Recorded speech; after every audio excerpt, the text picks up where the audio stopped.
Soko la ulaji wa nyama na udanganyifu wake. Kumekuwa na mambo mengi sana ambayo yanazungumziwa kati ya vyakula vya wanga na vyakula asili ya wanyama, sasa ulaji wa nyama kwa ajili ya kupata masuala ya protein. Sasa ukiangalia elimu hii ya ulaji wa nyama na vyakula asili ya wanyama ni kwa sasa imeshika kasi sana, na wengi wamebaki wanashangilia kwa sababu ni vyakula ambavyo wanavipenda na ladha ni nzuri sana. Kwa hiyo ni hawajui kilichopo nyuma ya soko hili la ulaji wa nyama, na kwa sababu wengi wanahubiri watu wale nyama kwa wingi, mayai, maziwa kwa wingi sana, hawa watu wanakuja na mambo mazuri sana. Kuna upande wa pili ambao hawauelezei, ambao ndio tunaenda kuangazia wa hili soko la ulaji wa nyama, na tuangalie kwa nini huu ni udanganyifu na sio ukweli. Kwa hiyo kama unafuata lishe ya ketogenic diet ama lishe ya kuepuka vyakula vya wanga, wakati unajichana vyakula ambavyo vimesheheni protini na ulaji wa nyama kwa wingi sana, na wewe kama umekuwa ukichanganyikiwa habari hizi za nyama na habari za wanga, nisikilize kwa makini katika video hii mwanzo mpaka mwisho.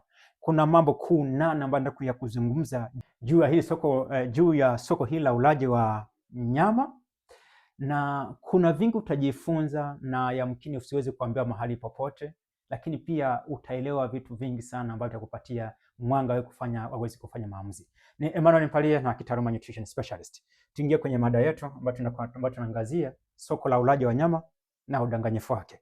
Kuna mambo kadhaa ambayo ni takriban 8 ambayo ni udanganyifu kabisa katika hili soko na hii elimu ya kuhimiza watu kula nyama kwa wingi sana na mayai kwa kigezo cha protein kabisa na kupata si cholesterol kwa ajili ya kutengeneza hormone.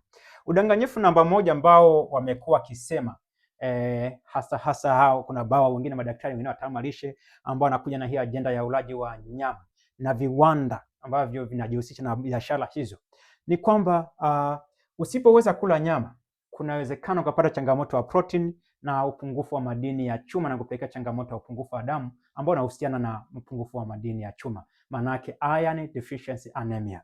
Kumekuwa na hii nadharia ambao wamefanikiwa kweli kuweza kutuhubiria na watu kuweza kuelewa, na kwa kuwa vyakula hivi asili ya wanyama, nyama na maziwa na mayai vina ladha ambao wengi wanavipenda, watu wengi wameshawishika akaona kwamba ni kweli kabisa, usipoweza kula protein utaweza kupata upungufu, utapata kwashako, utapata vitu vingi ambavyo nazungumza, kwa sababu kama unapata upungufu wa protein. Huyu mtu anayehubiria, tukimuuliza, kuna familia ambazo zipo hazina uwezo kununua nyama ya aina yoyote, hata kama ni samaki. Hawana huo uwezo, hawana huo uchumi. Wao wanakula wanachokizalisha kutoka mashambani, wanakula vyakula asili ya mimea. Mbona tuone watu wenye upungufu wa protein wanashindwa kutuelezea hiyo changamoto? Lakini kitu kingine kwenye issue ya anemia, wakati nyama ina madini ya chuma ambayo yanafyonzwa kwa haraka sana, kwa maana kwamba hii nyama inaonekana kwamba inaweza kuwa rafiki sana kwa mgonjwa wa upungufu wa damu. Mara nyingi tumekuwa tukishauri kutumia mboga za majani kwamba zinaongeza damu kwa haraka sana. Sasa kwa nini tunakuja kuzungumza mtu asipokula nyama kwamba anakuwa na upungufu wa damu? Huyo ni kwamba ni swala la uongo. Na hata kuingia kwenye zile tiba za kawaida za asili za kupambana changamoto ya upungufu wa damu, hakuna mtu ambaye anakunywa supu ya nyama na kusema kwamba anaongeza damu. Watu wanatumia kama juisi za aloe vera, wanatumia juisi za beetroots, wanakula mboga za majani kwa wingi ambayo ni asili ya mimea. Kwani madini ya chuma yaliyopo kwenye vyakula asili ya mimea ni yanafyonzwa kulingana na uhitaji. Mgonjwa mwenye HB7 na mgonjwa mwenye HB12 wote wa kila mboga ya majani ambayo ni mchicha, ufyonzaji wa madini ya chuma uko tofauti. Huyu wa HB7 madini ya chuma yanafyonzwa kwa kasi sana kuliko yule ambaye ana HB12. Hii ndio faida ya madini ya chuma ambayo kwenye mmea. Ndio maana watu wengi wanakula mboga za majani wanakuwa na damu nyingi sana ya kuweza kuwatosheleza, sambamba tofauti na hawa ambao wanakula vyakula asili ya wanyama. Wamasai wanasema kwa wanakula nyama sana, lakini jamii ya Masai wanaongoza kwa na upungufu wa damu. Sasa kama ni nyama kweli inasaidia huko au maziwa yanasaidia, hatukutagia kuona Wamasai wana changamoto kubwa sana ya upungufu wa damu. Huu ni potofu namba 1 ambao upo kwenye soko hili la ulaji wa nyama kwa wingi sana. Hii kitu hii ambayo nakuja kukwambia kwamba wanakupatia wasiwasi kupata upungufu wa damu na protein, sio kweli. Ila tunachokijua tu kwamba ulaji wa nyama na bidhaa zitokanazo na wanyama ndio ambazo ni chanzo cha magonjwa mengi ambayo yanashambulia watu wengi. Wengi wana changamoto ya magonjwa ambayo yana changamoto ambayo sababu ya kupata protini nyingi sana kupindukia. Si kwamba hawapati protini ya kutosha, sio kweli. Kwa hiyo hii ni kitu, jambo la kwanza. Jambo la pili ambacho wewe hukijui, ambayo unashangilia kula nyama kwa wingi sana, unajichana sana na mayai kwa wingi sana, maziwa kwa wingi sana, Unashindwa kuelewa kwamba kwenye soko hili tuko kwenye biashara kutengeneza wagonjwa. Hiki ndio kitu ambacho kimejificha nyuma hili soko la nyama na ulaji wa bidhaa za nyama. Wataalamu wako na shauri, kuleni nyama, epukeni vyakula vya wanga, si sukari, vinasababisha si vitambi, si vinasababisha si ugonjwa wa kisukari. Mambo yanakuwa mengi sana, lakini kwa sasa tuko kwenye ajenda kutengeneza wagonjwa. Wagonjwa natakiwa wawe wengi, maana wagonjwa wakiwa wengi tutapata soko zuri sana la dawa za pressure, za sukari, dawa za figo na dawa nyingi nyingi. Wale wanatengeneza supplement, vile viwanda vitapata wateja. Hawa wenyewe madaktari ambao wanashauri mle nyama, wale ambao promote ketogenic diet ama ambao wanashauri kwamba tule vyakula vya wanyama vyenye protein, tuepuke vyakula vya wanga, hawa wengi wafuatilia wote, karibia wote wanauza bidhaa. Wafuatilia wote kuna bidhaa ambazo wanaziuza. Kwa hiyo tuko kwenye agenda kutaka kutengeneza wagonjwa na kuweza kufanya biashara. Kwa hiyo hii biashara ya kutengeneza wagonjwa hii uchomoki na hivi tayari umeshakuwa na uraibu wa kula nyama, wewe kama umeshajiandaa kisaikolojia. Lakini hiki ni cha pili ambacho kimejificha kwenye hili soko la ulaji wa nyama na bidhaa za wanyama kwa wingi sana, ambao unaona kuna diet nyingi za kupunguza uzito, makwambia kula protein. Hizi ni ajenda za kutengeneza wagonjwa na si kutengeneza afya ya mwanadamu. Hii ni namba 2. Namba 3 ni kitu ambacho huwa kimejificha hapa na ambacho huwa wamekifunika hawa jamaa. Wamefanikiwa kabisa kwenye hii soko la ulaji wa nyama na vyakula asili ya wanyama. Wameweza kufunika hii habari ya usumu tokanao na mafuta na cholesterol zipo kwenye nyama. Wataalamu na madaktari wamejitokeza na kutaka kuwaaminisha kwamba unaweza ukala cholesterol za kutosha kutoka kwenye nyama, kwenye maziwa, kwenye mayai za kutosha tu na usipate changamoto yoyote kiafya. Yaani hata mishipa ya damu haizibi. Na wanazidi kuambia kwamba hizi cholesterol zinatengeneza siji homoni, wanakutajia faida, zinatengeneza siji vitamini D. Faida na kugombea faida. Ambacho hawakuelezi ni kwamba cholesterol ambayo tunahitaji kwa ajili ya kazi hizo, mwili unatengeneza wenyewe. Huhitaji kula yai upate cholesterol, wala huhitaji kula nyama upate cholesterol, kwa sababu sisi wenyewe binadamu, wanyama wote wanatengeneza cholesterol. Kwa hiyo sisi tunayo, hatuhitaji kula nyama wala mayai ya kiumbe mwingine kupata cholesterol. Hiki hawakwambii. Lakini hao mafuta yanayoganda haya, wengine samli, naona inasifiwa sana kwamba yanahimili joto, mambo yanakuwa mengi. Haya wanasifia sana, wanafunika kwamba haya ni hayana madhara. Lakini kiuhalisia tafiti zimeshanyoka na mambo yamenyoka kwamba ulaji wa vyakula vya mafuta yanayoganda, saturated fat, ama mafuta ya samli, ama ulaji wa cholesterol zinahusika na kuziba mishipa ya damu na zinahusika na kusababisha viharusi na magonjwa ya moyo, ambayo magonjwa haya ya moyo wala magonjwa ya kiharusi huwezi kuyapata kwenye vyakula vya mimea. Hakika nakwambia hicho kitu. Na ukifuatilia hata kwa upande wa Tanzania, mikoa ambayo inaongoza kushambuliwa na magonjwa sugu, sukari, pressure, magonjwa ya moyo, kiharusi, figo na magonjwa mengine ya sugu, bila kusahau za acid reflux, ni mikoa ya kaskazini, Arusha na Kilimanjaro, ambao wengi ni walaji wa vyakula hivi, ni kama jadi yao. Na wengi hata wataalamu ambao wanakuja kutetea ulaji wa nyama, wanachukulia mifano ya Masai na Wahadzabe. Kiasi kama kijifikiria, hawa jamaa wanatuambia hivi vitu hivi, wanatafakari kweli? Tanzania ina mamilioni ya watu. Wahadzabe na Wamasai ni watu wangapi kwenye hawa mamilioni ya watu? Utakuta kwa 100% ya watu wote walipo Tanzania, Wahadzabe na Wamasai wanachangia kama 0.5%. Sasa ulaji wa watu ambao ni 0.5, kwa hiyo tuhitimishe kwamba ndio ulaji wa 99.5%. Hii kitu mbona hakimake sense? Lakini watu wanashinda kueleza kwamba hawa Wamasai, tuna tafiti nyingi ambazo zinaonyesha kwamba hawa wamekuwa na magonjwa ya moyo, lakini walikuwa hawana stroke kwa sababu cholesterol ziko chini. Ukifuatilia sana kati huyu mtu, wewe ulioko mjini unashangilia, ni kweli Wamasai wanakula nyama na wewe unataka ule kama wao ule nyama za kutosha. Unashinda kuelewa ni kitu kimoja. Wewe wakati unakula kitimoto, wale jamaa kule kitimoto ni hawana. Wakati wewe unakula nyama, unakula na weka na chumvi, wale jamaa hata ikipika chumvi kama polini kwao, wakati mwingine hata chumvi hawawekaji. Wakati kule wao wanaweka mitishamba ambayo inashusha cholesterol kwenye zile nyama zao, wewe huweki, wewe uko mjini. Kwa hiyo ni unashangilia ukizani kwamba hizo nyama ziko salama. Haziko salama. Hicho ni kitu ambacho ukifahamu. Ukifuatia habari za maisha ya Wahadzabe, huyu mtu ambaye anasema kwa Wahadzabe wanakula nyama sana, anashinda yani yale maisha ya Wahadzabe ni maisha ambayo tofauti na watu wengine. Halafu jamii zote hizi mbili za Wahadzabe na Wamasai ni jamii ambazo zina changamoto ya uhaba wa chakula. Kwa hiyo wanakula wanachokutana nacho. Wakipata wanyama pori kama ni Wahadzabe watakula, kwa sababu wale hawalimi.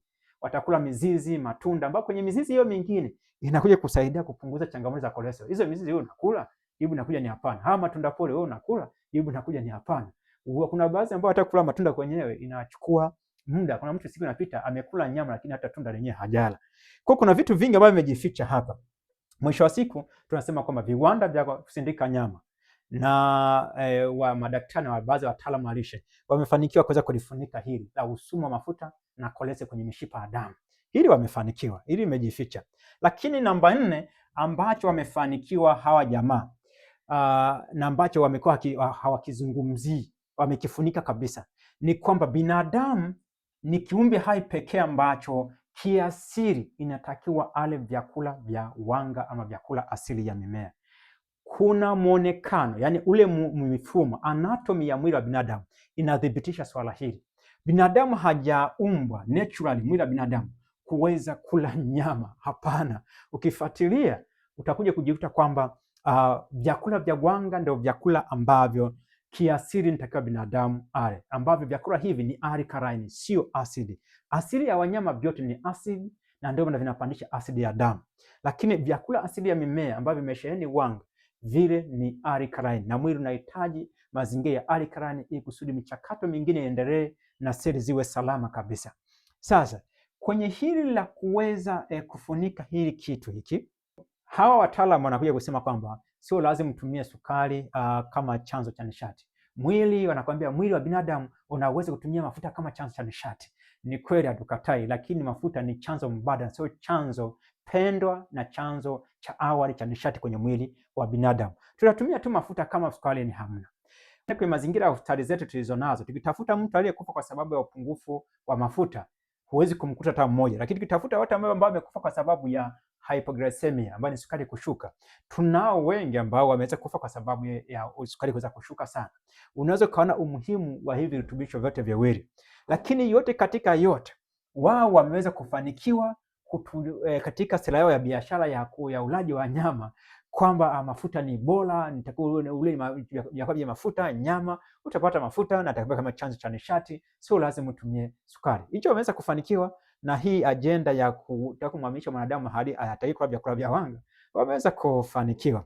Namba 5, hawa viwanda sambamba na madaktari na baadhi ya wataalamu wameweza kufanikiwa kuweza kuzingizia vyakula vingine nje na nyama kwamba ndo vyanzo vya magonjwa, kwa maana kwamba hapa vyakula asili ya wanga vimetolewa kafara, nyama zimebaki, kwani nyama zina faida kubwa sana, na vitu kama maziwa, mayai vina faida kubwa sana. Kuna viwanda vingi ambavyo vinajihusisha na biashara hizi, na tukiangalia hata wanauza na wataalamu ambao wanashauri ulaji wa vyakula hivi wana bidhaa nyingi ambazo wanaziuza. Kwa hiyo kiasi kwamba ikiwa ni sehemu ya kutengeneza pesa, ni kwamba ibidi itafutwe kirutubisho kimoja kitolewe kafara ambacho ilikuwa ni wanga.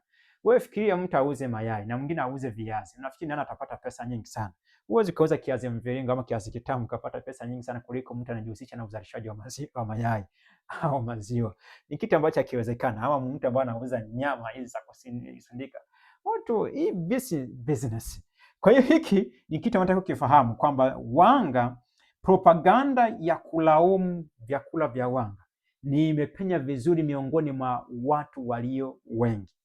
Mimi nachokishangaa kwa hawa watu walio wengi ambao wanaamini kwamba vyakula vya wanga vina shida, wengi wamekuwa katika maisha ambayo wanakula vyakula hivyo vya wanga. Tuna bibi na babu, maelfu na mamilioni ya jamii kwenye dunia hii wamekuwa kila vyakula vya wanga. Hakukuwa na mlipuko wa magonjwa ambayo tunazungumza mpaka dakika sasa tunayozungumza. Walioko vijijini ambao wanakula vyakula vya wanga asilia, mihogo, viazi, maharage, hivi kunde na vingine ambavyo vimesheheni wanga, hawa watu hawana changamoto za vitambi vingi wala magonjwa ya sukari, pressure. Ni changamoto ni hawana.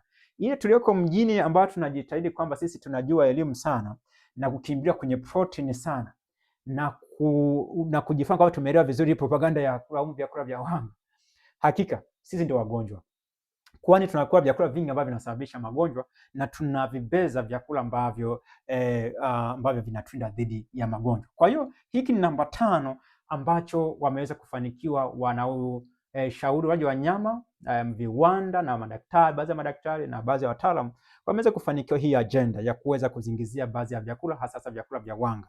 Vimezingiziwa sana kama vyanzo vya kisukari, wakati tunafahamu wazi kabisa Vyanzo vya sukari vya magonjwa haya sugu ni nyama na mafuta. Hivi ndio vyanzo vya magonjwa. Zamani watu hawajala hizo nyama sana, na kuhakikishia watu hawajala nyama sana. Ukitoa hizi jamii mbili ambazo wengi ndio wanazitumia kama mifano, kati ya jamii nyingi tulizonazo hapa Tanzania, mtu anatumia jamii mbili ya Wamasai na Wahadzabe cannot be representative population ya Tanzania kwamba ndio itakao ulaji ule. Hata ukifuatia kwenye dunia nzima, jamii za kama za Masai, kama si Inuit, kuna jamii moja ambazo zipo ambazo wao wamekaa kipolepole, ni chache sana, na tafiti bado hazishawahi kufanyika kwa kuonyesha kwamba wana magonjwa. Kwa hiyo ilikuwa ni point namba 5 ambayo itakao hawa wamefanikiwa kuweza kuzingizia vyakula, na ajenda ya nyama naona imeweza kupita vizuri. Kwa hiyo watu wajitahidi wakae mkao wa kuugua. Namba 6, kitu ambacho huwa wamekifunika ni kwamba vyakula asili ya wanyama, nyama hizi zinahusiana na magonjwa sugu. Hiki wamefanikiwa kuweza kukifunika hawa jamaa ambao wana promote, ambao wanashauri watu wale nyama kwa wingi sana na vyakula na bidhaa za wanyama. Hii viwanda hivi na wataalamu wamefanikiwa wengi, ambao ni walaji wazuri sana wa hizi nyama, si maziwa na mayai. Hawa jamaa mara nyingi wameweza kuamini kile ambacho wameambiwa na baadhi hawa wataalamu kwamba nyama hazisababishi magonjwa haya, na kila mfano ni Wamasai na Wahadzabe, kila mfano ni Wahadzabe, Wamasai na Wahadzabe. Kitu ambacho sio kweli kabisa, kwa sababu ukitafuta tafiti ambazo zimefanyika tangu mwaka 1960, George V. Mann na timu yake walifanya kufanya postmortem kwa Wamasai karibia 50 ambao walionyesha kwamba mishipa ya damu ilikuwa imeshajaa mafuta, kitu ambacho walikuwa wanajiuliza kwa nini Wamasai wapate stroke. Sababu ilikuwa ni kwamba kiwango cha cholesterol kwenye miili yao ilikuwa ni kidogo sana. Sasa ukijifika na kula nyama ambazo zina cholesterol, lakini cholesterol kwenye miili yao ni kidogo sana. Kwa nini? Tafiti zikaendelea, majibu yakapatikana. Mitishamba ambayo wanaweka kwenye nyama kwenye kuchemsha ilikuwa ni anti-cholesterol, zinashusha cholesterol ile mitishamba.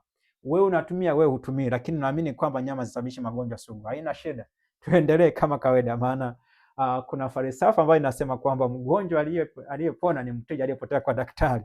Kwa hiyo hawa, ikiwa ni pointi namba 2 ya kutengeneza biashara, kutengeneza wagonjwa, na hapa wamekuja na namba 6 kwamba ni kuweza kuaminisha kwamba nyama hazisababishi magonjwa, ili uendelee kula tupate wagonjwa wengi na tuendelee kufanya biashara.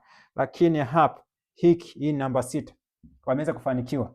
Namba 7 ni kwamba kitu ambacho baada tena kufanikiwa ni kukuaminisha kwamba nyama ambayo ni organic au hizi nyama tukutokana na mifugo ambayo ni ya kienyeji ni salama, hazina shida. Kwa mfano wanakwambia mayai ya kienyeji ni bora zaidi kuliko mayai ya kisasa.